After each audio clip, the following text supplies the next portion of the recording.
Arrestohet ish drejtori ndërmarrjes së rrugëve shtetërore Eyup Rustemi dhe 4 persona të tjerë.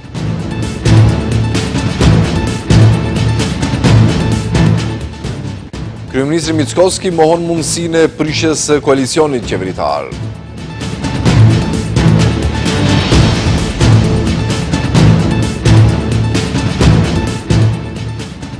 Bastisje të tjera në hetimin e zjarrit në Koçan, arrestohet gruaja dhe vajza e pronarit të diskotekës Puls.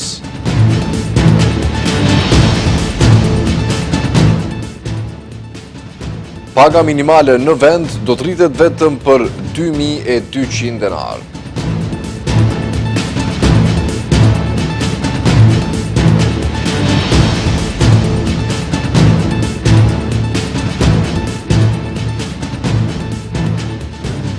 Ndërruar shikues, përshëndetje, 5 punësuar në ndërmarrjen publike rrugës shtetërore do të përballen me drejtësinë të dyshuar për keqpërdorime të tenderëve.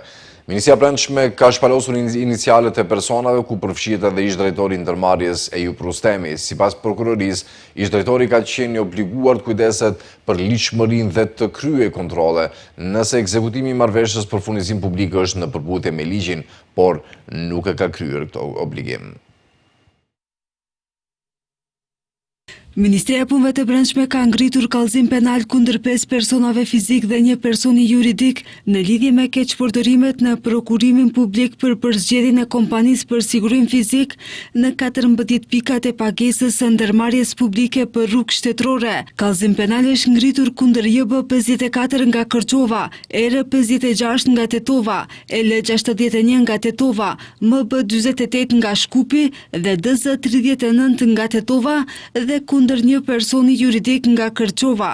Ndaj menaxherit e atëhershëm të kompanisë nga Kërçova dhe personit juridik ka filluar hetimi për veprën penale keqpërdorim i procedurës së thirrjes publike dhe një kontratës së prokurimit publik ose partneritetit publiko-privat, ndërsa 4 të tjerët, drejtori i atëhershëm i kompanisë, njëri nga nënshkruesit dhe 2 persona kompetent për kontrollin e realizimit, po zhvillohet procedurë për vepra penale që përfshin keqpërdorim të detyrës zyrtare dhe falsifikim të dokumenteve zyrtare. Bëhet fjalë për një kontratë të prokurorimit publik të lidhur me datën 8 gusht 2022, me të cilën menaxheri i dyshuar i Agjencisë së Sigurimit zotohej që për 2 vite të ofrojë siguri të vazhdueshme fizike 24 shtat në të 14 pikat e pagesave të ndërmarrjes publike për rrugët shtetërore. Ndonëse ka qenë i detyruar sipas kontratës së nënshkruar, ai nuk i është përmbajtur detyrimit dhe për të gjithë periudhën e kontratës ka dhënë vetëm siguri fizike të pjesshme, më së shpeshti vetëm në turnin e parë, dhe i ka faturuar autoritetit kontraktor për shërbimet, sikur të jetë ofruar siguri fizike 24 shtat për të gjithë periudhën e kontratës deri në zgjedhjen e saj. Edhe Prokuroria Themelore Publike njoftoi se ka iniciuar procedurë kundër personave të përfshirë në këto keqpërdorime. Sipas prokurorisë, ish drejtori i ndërmarrjes publike ka qenë i obliguar të kujdeset për ligjshmërinë në punën dhe zbatimin e dispozitave, statutit dhe aktet e tjera, si dhe të kryejë kontroll nëse ekzekutimi i marrëveshjes për furnizim publik është në përputhje me kushtet, por nuk e ka kryer atë obligim. Dy udhëheqësit e dyshuar të Departamentit të Mbledhjes dhe Kontrollit të Tarifave ishin gjithashtu përgjegjës për monitorimin dhe përmbushjen e kontratës, kontrollin e ekzekutimit të saj, miratimin e urdhrave të punës për kryerjen e shërbimit, dërgesat, monitorimin e cilësisë së shërbimeve të ofruara dhe kontrollin e faturave të duhura, si dhe përgatitjen e raporteve nëse kontrata ishte zbatuar plotësisht. Kontrollet e tilla nuk i kanë kryer në tërësi edhe pse e dinin se sigurimi kryhej vetëm pjesërisht, më së shpeshti gjatë turnit të parë. Nënshkruanin kërkesat për miratim të pagesës. Nga keqpërdorimet e bëra, Bardëzi i furnizimit ka përfituar 46.9 milion denar dhe me këtë kanë dëmtuar ndërmarrjen publike. Prokurori publik ka dorëzuar propozim në gjykatën themelore penale në Shkup për caktimin e masës paraburgim për të dyshuarin e parë, ndërsa për të tjerët është propozuar masa e kujdesit.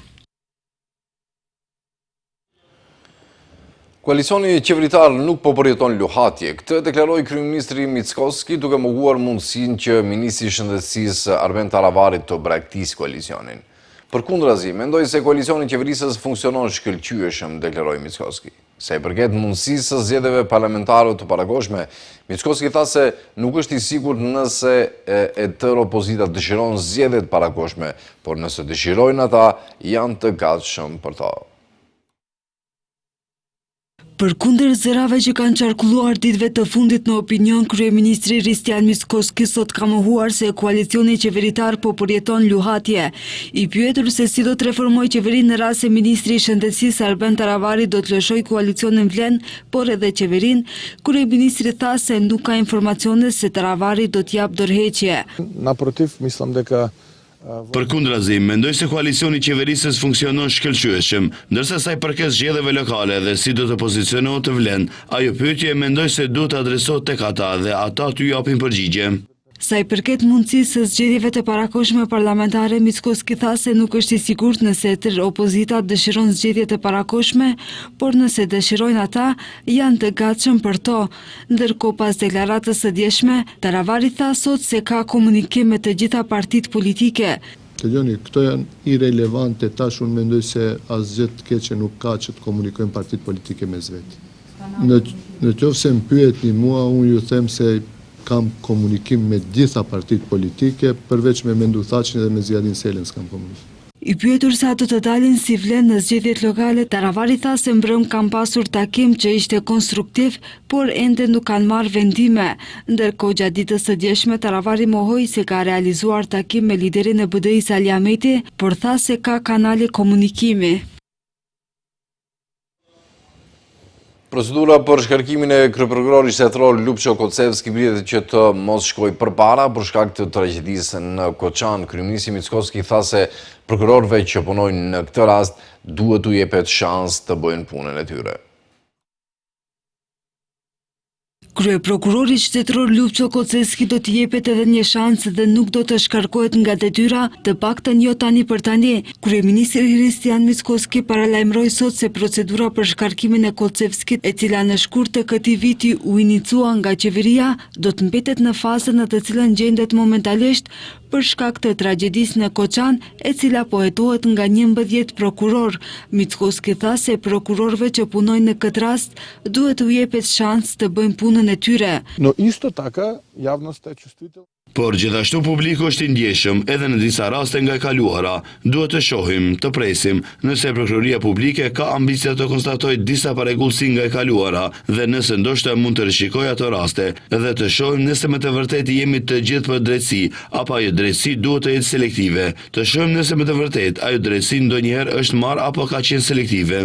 Qeveria në mbledhjen e 25 shkurtit e miratoi propozimin për shkarkimin e prokurorit publik Lupço Kocevskit dhe pas përfundimit të procedurave qeveritare, ai u dërgua Këshillit të Prokurorëve Publik në fillim të muajit mars. Propozimin për shkarkimin e tij Kocevski e ka marrë më 6 mars, 10 ditë para se të ndodhte tragjedia në Koçan. Në ndërkohë, ai është dashur të jap mendimin e tij për propozimin për shkarkimin, ndërsa Këshilli i Prokurorëve Publik është dashur të jap mendim brenda 15 ditëve.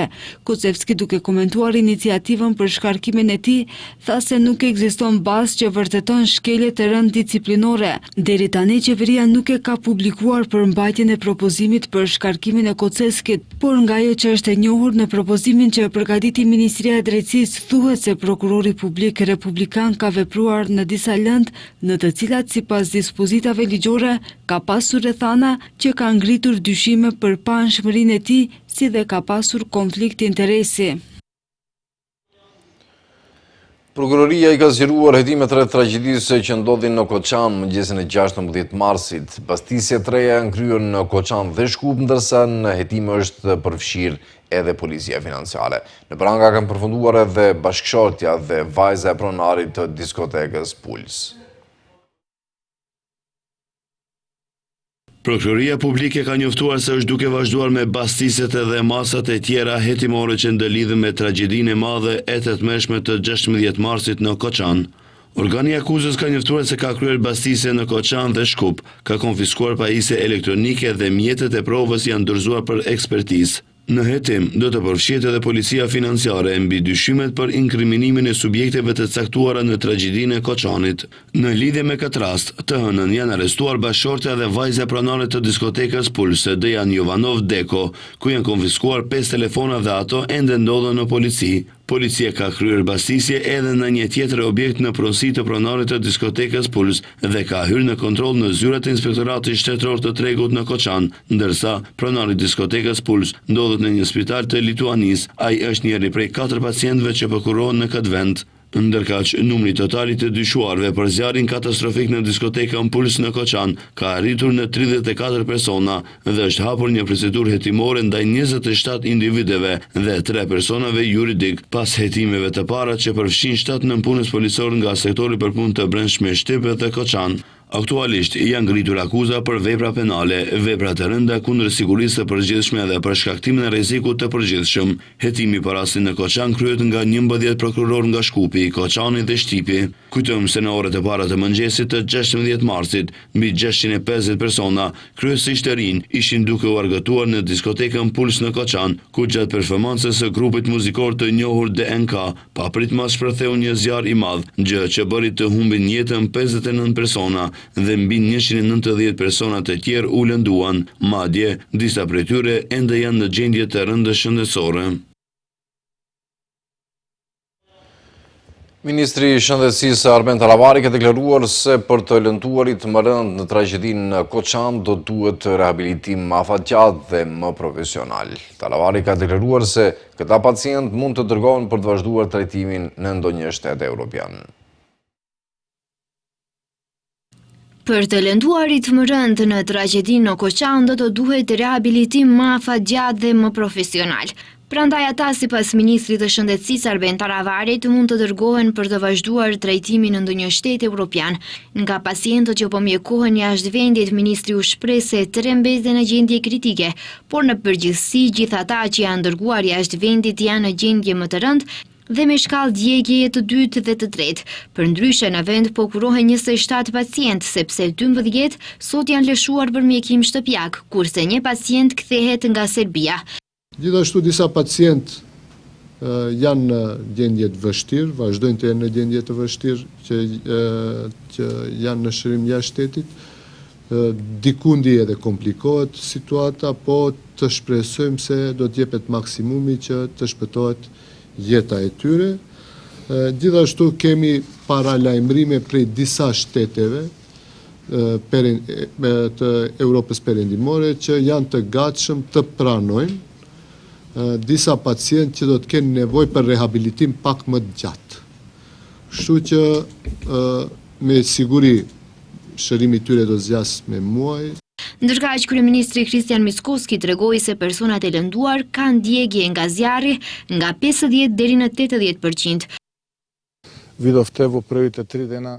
Nga ato pothuajse 200 të lënduarit, të cilët pjesë më e madhe tyre kanë djegje nga 50 deri në 80%, por edhe krahas gjendjes së vështirë, të gjithë për momentin janë në gjendje stabile, edhe pse kemi 5 ose 6 raste që janë në gjendje kritike, por po luftojmë dhe do të vazhdojmë të luftojmë për shëndetin e tyre. Për 21 vjeçarin Jovan Kostadinov, i cili bërigjes heroik duke shpëtuar 21 persona nga diskoteka e cila po digjej, drejtori i klinikës së toksikologjisë Andon Çibishev tregoi se ai ka qenë hospitalizuar në toksikologji për shkak të problemeve me mushkrit, por pas terapisë 7 ditore, ai është lëshuar në shtëpi. Ministri i Arsimit dhe Shkencës Vesna Janevska tha se 130 psikologë janë angazhuar në ofrimin e mbështetjes psikosociale për nxënësit, prindërit e tyre dhe mësuesit pas tragjedisë në Koçan. Janevska tha se ngjarja ka shkaktuar traumë në gjithë publikun, sidomos te fëmijët. Numri i psikologëve që janë angazhuar në ofrimin e mbështetjes psikosociale për nxënësit, prindërit e tyre dhe mësuesit pas tragjedisë në Koçan, po rritet vazhdimisht. Javën e kaluar ishin rreth 100, ndërsa këtë javë në rrjetin e psikologëve shkollor kemi 130. Të gjithë ata kanë kaluar një trajnim të specializuar për veprimet në këtë situatë krize dhe janë aktiv në terren. Kështu tha ministri i Arsimit Vesna Janevska gjatë vizitës së saj në disa shkolla në Shtyp, duke informuar se në territorin e kësaj komune janë angazhuar edhe 10 psikologë të tjerë në kuadër të institucioneve arsimore. Ministria e Arsimit dhe Shkencës së bashku me disa palë të tjera, UNICEF, Instituti i Psikologjisë në Shënkiril, Dhoma e Psikologëve dhe Kryqi i Kuq, po bëjmë përpjekje për të siguruar ndihmën psikologjike të duhur dhe mbështetje psikosociale për ata që kanë nevojë, sidomos për më të rinjtë. Menjëherë pas tragjedisë, përgatitëm udhëzime për shkollat, për mësuesit dhe prindërit. Ajo shtoi se ngjarja ka shkaktuar traumën në të gjithë publikun, sidomos tek fëmijët, të cilët nuk duhet t'i lëmë që të përballen vetë me situatën. Ministra theksoi gjithashtu se një aspekt i rëndësishëm që do të kushtohet vëmendje nga Ministria e Arsimit dhe Shkencës në bashkëpunim me pushtetin lokal është ruajtja e standardeve të sigurisë në shkolla në të gjithë territorin. Shpenzimet minimale për një muaj janë më shumë se 1.000 euro, ndërsa paga minimale mezi arriti të jetë 400 euro. Kryeministri Kristian Mickoski tha se rritja e pagës minimale që do të paguhet në prill do të jetë parafërsisht 2.200 denar më shumë se paga minimale aktuale.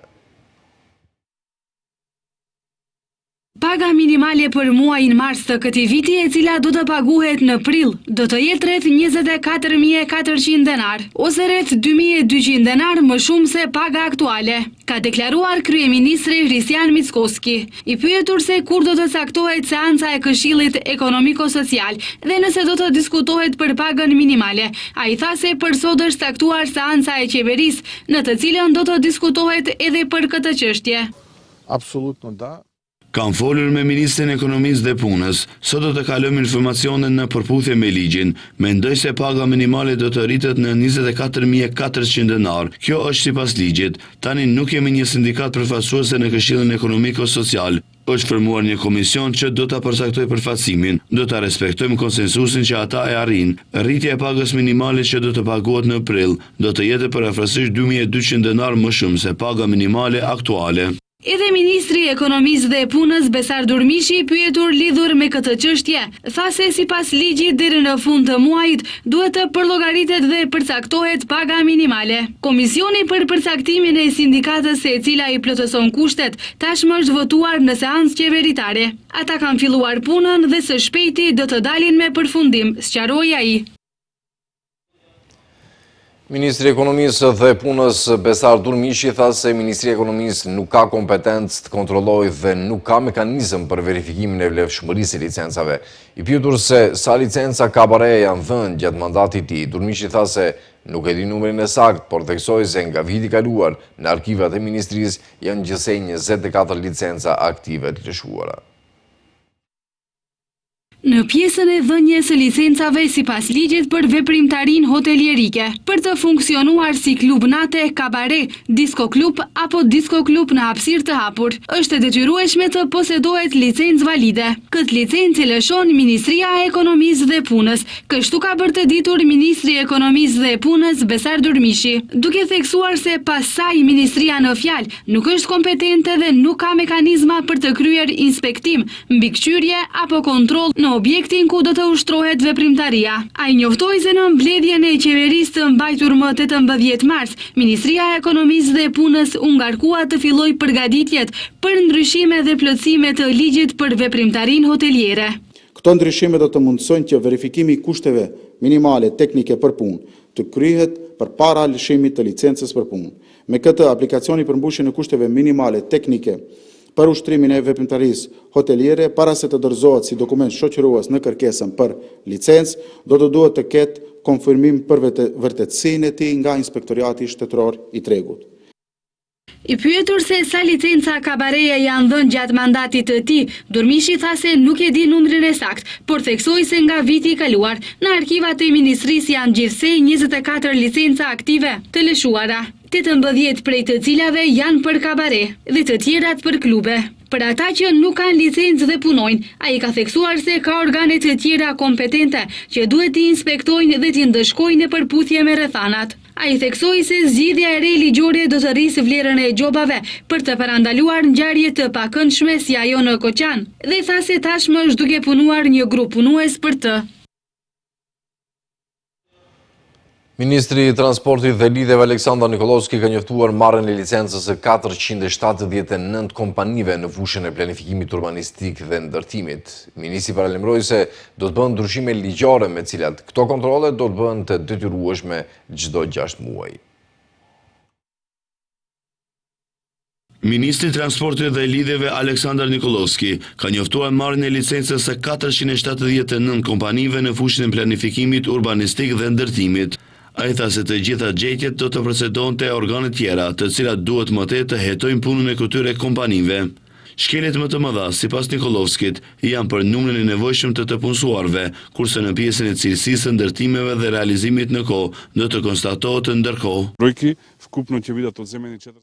Gjithsej do të merren 479 licenca prej të cilëve 73 persona juridik për kategorinë A të ndërtimeve, 228 të kategorisë B të ndërtimeve, 9 A mbikëqyrje të ndërtimit, 32 B mbikëqyrje të ndërtimit, 32 për projektim A, 78 për projektim B, 7 për revizion B të dokumentacionit të projektit, 3 për A revizion të dokumentacionit të projektit, 2 persona juridik për mirëmbajtjen e objekteve, 2 persona juridik për drejtues të ndërtimit dhe 13 persona për përpunimin e planit detaj urbanistik. Kjo listë, si sqaroi Nikolovski, do të dorëzohet te institucionet e duhura për veprim të mëtejshëm. Ai gjithashtu njoftoi se do të bëhen ndryshime ligjore me të cilat këto kontrolle do të bëhen të detyrueshme çdo 6 muaj dhe jo si deri më tani mbi bazë vullnetare. Ai tha se nuk është qëllimi që të dënohen kompanitë, por tha se ata kompani që janë pajtuar të funksionojnë, të respektojnë ligjet e kërkuara. Drejtoria e Doganave informoi se ka kryer 8181 kontrolle të licencave të transportit publik, certifikatat të shoferëve si dhe lejeve të transportit që duhet të jenë në pronësi të automjeteve dhe autobusëve të ngarkuar në komunikacionin rrugor ndërkombëtar. Në 4 raste janë konstatuar parregullsi në seksionin e licencave, 3 prej cilave janë duke u hetuar nga Departamenti i Kontrollit dhe Hetimeve dhe në 69 raste kamionet janë kthyer për shkak të parregullsive të konstatuara në certifikatat e aftësisë profesionale të drejtuesve të mjeteve. Parregullsi në pjesën e licencave për transport publik në komunikacionin rrugor ndërkombëtar janë zbuluar gjatë kontrolleve në njësinë doganore në Blac, Bogorodicë dhe Novosel. Në 3 nga rastet e zbuluara në Novosel dhe Bogorodicë aktualisht është duke u zhvilluar procedura parahetimore nga Departamenti për Kontroll dhe Hetime për shkak të ekzistimit të dyshimit bazuar se është kryer vepra e falsifikimit të dokumentit ose operimit transportit publik pa licencë, informuar nga dogana. Muajin e kaluar Departamenti për Kontroll dhe Hetime ka dorëzuar 3 kallëzime penale në Prokurinë Themelore Publike në Gjevgjeli për falsifikimin e lejeve për transport të madrave në komunikacionin rrugor ndërkombëtar.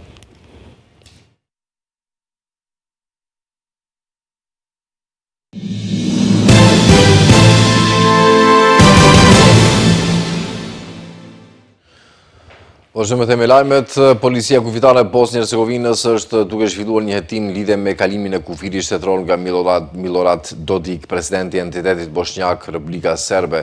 Dodik dje mori pjesë në përkujtimin e 26 vjetorit të bombardimeve të NATO-s kundër Serbisë, ai për cilin pra Dodik drejtësia bosnjake ka lëshuar një urdhër arresti. Në fjalimin e tij në tubim tha se populli serb është ende i lënduar nga padrejësia që është bërë dhe nga fakti se askush nuk u mbajt përgjegjës për të dhe theksoi se është me rëndësi vendimtare që Serbia të rifitojë fuqinë e saj sot. Është paralajmëruar që Dodik nesër dhe pas nesër të vizitojë Izraelin në konferencën kundër antisemitizmit. Pjesëmarrja e tij në konferencë shkaktoi reagime të shumta në rajon dhe në Europë.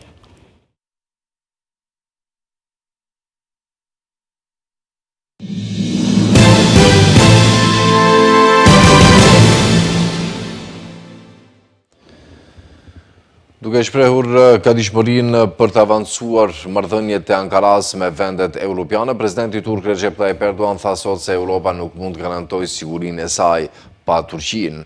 Debatet e nxehta gjatë javëve të fundit kanë treguar se siguria europiane nga pa Turqinë nuk do të jetë e mundur, tha Erdogan pas një takimi të kabinetit në Ankara. Nevoja e Europës për vendin ton ka filluar të pranohet hapur jo vetëm në aspektin e sigurisë, por edhe në shumë fusha, duke përfshirë ekonominë, diplomacinë dhe drejtimin, theksoi Erdogan. Turqia është e gatshme të avancojë marrëdhëniet e saj me vendet europiane dhe BE-n në kuadrin e interesave të përbashkëta dhe respektit të ndërsjellë, shtoi ai. Duke folur mbi marrëdhëniet midis vendit të tij dhe SBA-s, presidenti turk tha se është shumë e mundur këto marrëdhënie të fitojnë një vrull ndryshe në mandatin e dytë të presidentit Donald Trump.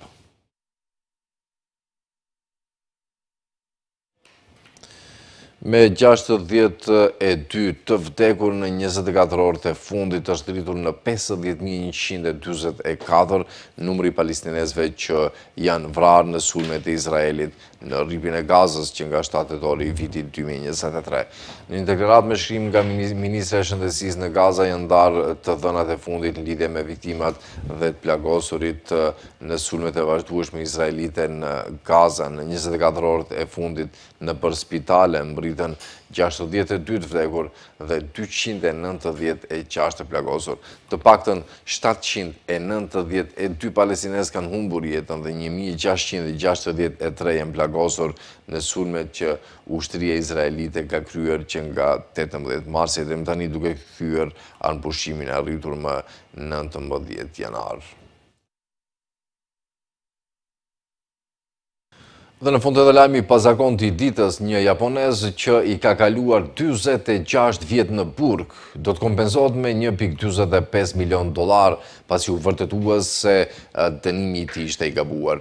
Ivao Hakamata, 89 vjeçar, u shpall fajtor në vitin 1968 për vrasjen e shefit të tij, gruas së shefit dhe 2 fëmijëve të tyre, por ishte liruar pas rigjykimit, ka raportuar BBC. Avokatët e Hakamatas kishin kërkuar kompensimin më të lartë të mundshëm, duke argumentuar se 46 vjetët e paraburgimit e bën atë personin më të dënuar ndonjëherë, ndërsa ndikuan edhe në shëndetin mendor. Gjyqtari Kuni Koshi, i cili e pranoi kërkesën të hënën, pranoi se i dënuari kishte pësuar dhimbje jashtëzakonisht të rënda mendore dhe fizike. Qeveria japoneze do të paguajë kompensimin financiar ndaj 89 vjeçarit, duke u konsideruar si kompensimi më i madh ndonjëherë.